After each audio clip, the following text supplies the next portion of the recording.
আসসালামু আলাইকুম রহমতুল্লাহি বারাকাতু। স্বপ্নে নামাজ পড়তে দেখলে ও বিয়ে করতে দেখলে কি হয়? প্রিয় যাত্রীবৃন্দু, আশা করি আপনারা সবাই ভালো আছেন আল্লাহর রহমতে। আজকে আপনাদেরকে জানাবো, স্বপ্নে যদি আপনি নামাজ পড়তে দেখেন অথবা আপনি বিয়ে করতে দেখেন, তাহলে এই স্বপ্নগুলো ইসলামী বিশেষজ্ঞদের মতে কিসের আলামত আপনাদের জীবনে নিয়ে আসে, তাই নিয়ে আজকের এই ভিডিওটি দেখতে শেষ পর্যন্ত দেখার আপনাদেরকে অনুরোধ রাখছি। স্বপ্ন ঘুমের ঘরে দুশ্চিন্তা না হলেও এই স্বপ্ন মানুষের কাঙ্ক্ষিত ভবিষ্যৎ। স্বপ্নকে আরবি ভাষায় রুইয়া এবং ফার্সি ভাষায় খাম বলা হয়। এই স্বপ্নের বাস্তবতা আছে কি না, এই ব্যাপারে ধর্মীয় গবেষক এবং দার্শনিকের মাঝে কিছু মত পার্থক্য রয়েছে। দার্শনিকের মতে মানুষের চিন্তা ভাবনার একটি প্রতিচ্ছবি তার ঘুমের মাঝে ফুটে ওঠে, যা শুধু ধারণা ও চিন্তা, শুধু বাস্তবতার সঙ্গে কোনো মিল নেই। তবে ইসলামের জ্ঞানসম্পন্ন বিধ্বস্ত আলেমেরা এই ব্যাপারে পোষণ করেন যে তাদের বক্তব্য হলো যে সব স্বপ্নই মানুষের ধারণা বশিত নয়, বরং অনেক স্বপ্ন রয়েছে যার অর্থমূলক।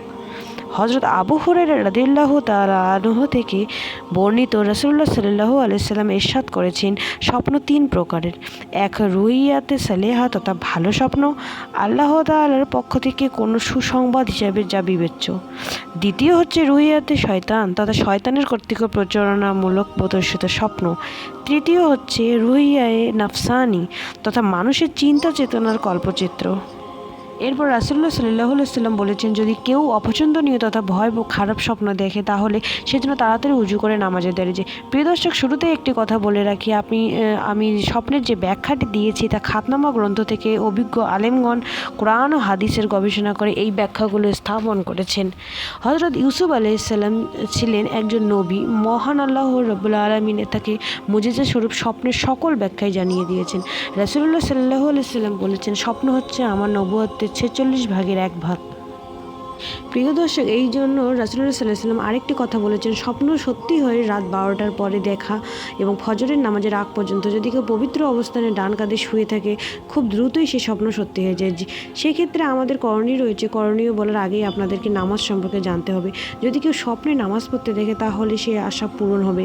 যদি কেউ শুয়ে নামাজ পড়তে দেখে, তাহলে মনে করতে হবে যে তার মৃত্যু খুব শীঘ্রই এসে গেছে। এটা আল্লাহ তাআলা ভালোই বলতে পারবেন।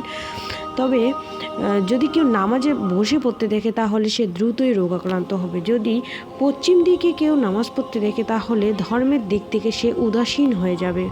পূর্ব দিকে দিয়ে শুয়ে নামাজ পড়তে দেখে, তাহলে তার নিকট খুব দ্রুতই হজ নসিব হবে। যদি নামাজে বড় কোনো জামায়াতের সাথে পড়তে দেখে, তাহলে তার নিকট আল্লাহর রহমত অবস্থিত পড়তে থাকবে। যদি কেউ নিজেকে নামাজের ইমামতি করতে দেখে, তাহলে জাতীয় নেতার লাভ করার সম্ভাবনা রয়েছে, অর্থাৎ সে দেশের ভালো মানের একজন নেতা হবে ইনশাআল্লাহ। প্রিয় দর্শক, স্বপ্নে যদি কেউ কোনো নারীকে বিয়ে করতে দেখে, তাহলে সে ধন সম্পদের মালিক হবে। সুবহানাল্লাহ। আর ভিডিওটি ভালো লাগলে অবশ্যই